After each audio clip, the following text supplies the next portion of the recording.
Hello friend, સ્વાગત છે તમારું મસ્ત મજાના બ્લોગમાં. કેમ છો? આઈ હોપ કે બધા મજામાં હશો.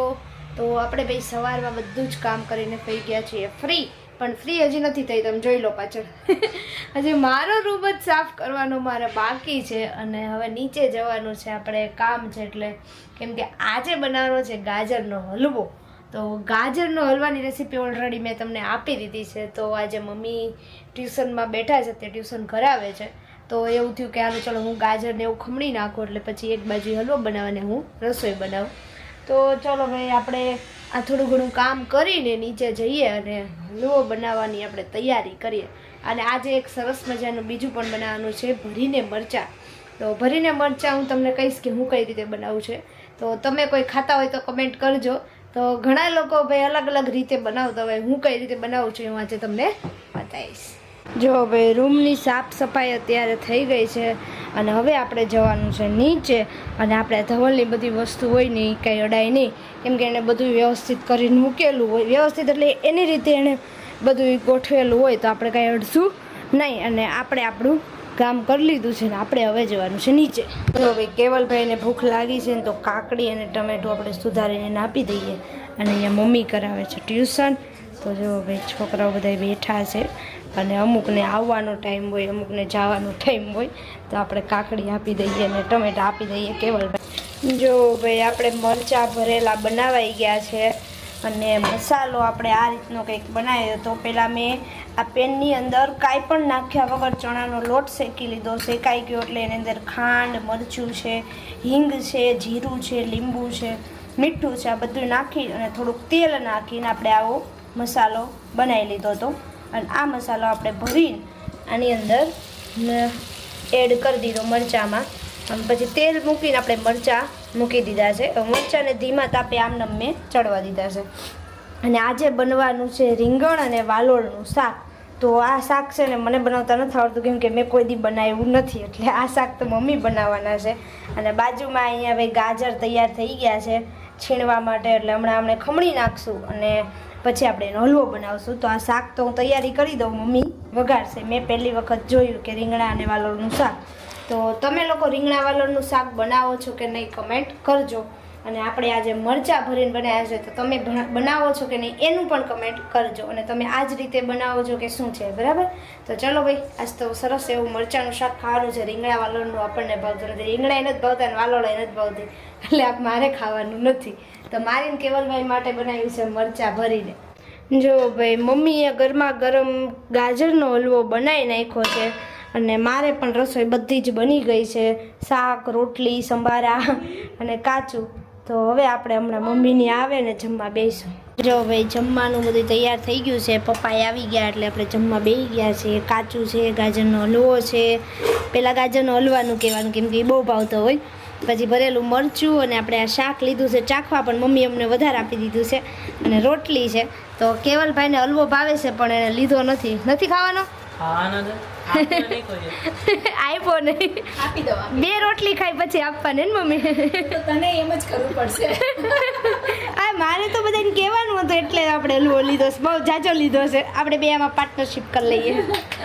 તો જો ભાઈ બધા જમવા બેસી ગયા છે અને હલવો આપણે ખાવાનો છે આજે. જો ભાઈ ઉઠીને આપણે નાસ્તો કરવા જોઈએ, તમને ખબર છે ને બધાને. તો મેં અત્યારે બનાવી છે ભેળ, કેમ કે કાલની મને ભેળ ખાવાની ઈચ્છા હતી, તો મમરાની ભેળ બનાવી છે. થોડીક મમ્મી માટે પણ દેતી આવી મમ્મીને. અને મોબાઈલ મૂકી દીધો ચાર્જિંગમાં.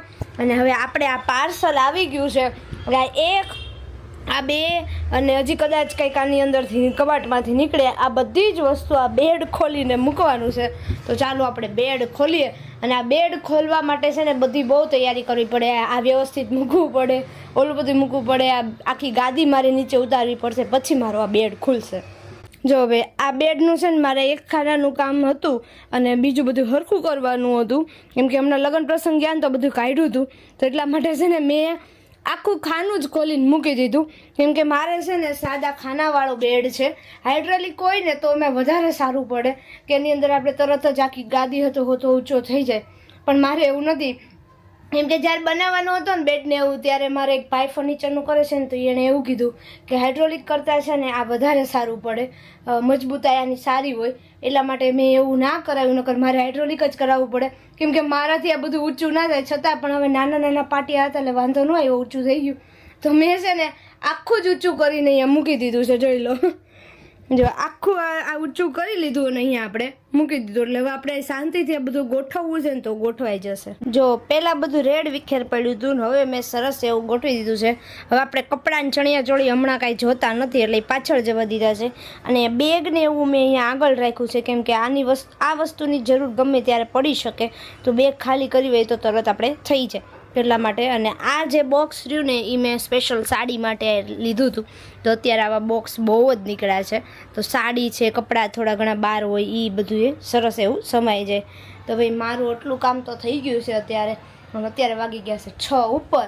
તો ફટાફટ અમે આ બધું પેક કરીને નીચે જઈએ અને આજે હવે રસોઈમાં શું બનાવવાનું છે મમ્મીને પૂછી લઈએ. જો ભાઈ રસોઈનો ટાઈમ થઈ ગયો છે ને આપણે તૈયારી થઈ ગઈ છે. તો રસોઈમાં આજે બનાવી છે ડુંગળીનું ખારિયું. તો ડુંગળીનું ખારિયુંમાં મેં પહેલાં બી ટમેટું સરસ એવું વઘારી લીધું છે અને પછી આપણે લીલી ડુંગળી નાખી દઈશું. હવે બધી સુકાઈ ગઈ છે ડુંગળી, એટલે હવે આપણે છેલ્લી વખત ખાઈ લઈએ. રોટલીનો લોટ બંધાઈ ગયો છે અને આજે બી ગાજરનો હલવો બનાવ્યો હતો ને તો ધવલ આવી ગયા હતા ને તો એને હલવો ખવડાવ્યો. અને આ ગાજરનો હલવાની તમારે રેસીપી જોતી હોય ને તો હું તમને આપી દઈશ આમાં, તો એ જોઈ લેજો તમારે. અને પછી લસણવાળી ચટણી છે એ અત્યારે આપણે આમાં એડ કરશું. તો ભાઈ ટમેટું તો ચડી ગયું છે, આપણે હવે આગળ બનાવી નાખીએ. જો અમે ગમે ત્યાં બહાર જઈએ ને એટલે અમે ઘરે આવીએ એટલે અમારે નાસ્તો હારે લઈને આવવાનો હોય. ભૂખ લાગી જ જાય 11 વાગે તો ભાઈ અમે ગયા હતા મારા ફઈના ઘરે ને તો અમે ત્યાંથી નીકળ્યા એટલે પછી મંચુરિયમ અત્યારે લેતા આવ્યા છીએ. અને કેવલભાઈને ભૂખ લાગી હતી એટલા માટે મંચુરિયમ લાવ્યા છીએ. અને ધવલ કેવું છે મંચુરિયમ? જાવ ઢોળે એવું અહીંયા હુવાનું છે, કેવલભાઈને હુવાનું છે. અહીં તેલના ડાગા નહીં કઈ રીતે છાતા પછી છે ને પેન્ટ પલા કઈ વાંધો નહીં, થઈ જશે. અને હવે જો મંચુરિયમ ખાઈ લઈએ ને અમે અહીંયા છે ને ઉત્તમનગર સાઈનું મંચુરિયમ બહુ ભાવે એટલે અમે ત્યાંથી લેતા આવ્યા છીએ. ઓ ભાઈ જો રાતે હું 3 વાગે અત્યારે વિડીયોનો એન્ડ કરું છું. હવે શું કામ એવું થયું તો મને હવે ખબર નહીં, બપોરે હું 1 કલાક જ સૂતી હતી પણ અત્યારે ક્યારની સુવાની ટ્રાય કરું છું, મને ઊંઘ નથી આવતું. તો એવું વિચાર્યું હવે 2:30-3 વાગે એવું વિચાર આવ્યો કે હવે હાલો વિડીયો જે એડિટ કરી નાખું, પણ એને લેવાનો બાકી હતો. તો ભાઈ આવા મારે મસ્ત મજાના વિડીયો આવે છે, તમે બધા જોતા રહો, કમેન્ટ કરતા રહો, લાઈક કરતા રહો, શેર કરતા રહો.